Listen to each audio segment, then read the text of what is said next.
उठ ओडिया संगठन पक्षरु एक स्वाभिमान संकल्प पदयात्रा पुरी भुवनेश्वर अभिमुखे बाहरी ओडिया अस्मिता ओडिया स्वाभिमान ओडिशार सुरक्षा लक्ष्य नहीं उठ ओडिया पक्षरु श्रीक्षेत्रु एकाम्र क्षेत्र को एक विराट पदयात्रा आरंभ होईछि। एई पदयात्रा सिंहद्वार सामनारु बाहरी 14 तारिख रविवार राजधानी भुवनेश्वर में पहुंचिबो। पुरी सहरर तथा ओडिशार सचेतन नागरिक समाज चिंतक सामाजिक कर्मी छात्र युव प्रतिनिधि माने एई पदयात्रा रे शामिल होइछन्ति। सिंहद्वार सम्मुखरे संगठन पक्षरु ओडिया अस्मिता और स्वाभिमान बंचाइबा नै प्लाकार्ड माध्यम रे वार्ता लेखा जिवा सह विभिन्न स्लोगान दिया जायतिला।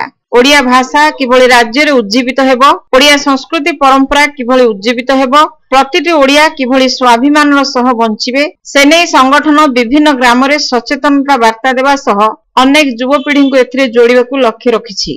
प्रति संध्यारे विराट एक आलोचना चक्र कराजिबो जेउथिरे राज्यर भाषाविद माने योगदान करिवार कार्यक्रम रहिछि बोली अनुष्ठान पक्षरु सूचना दिया जायछि।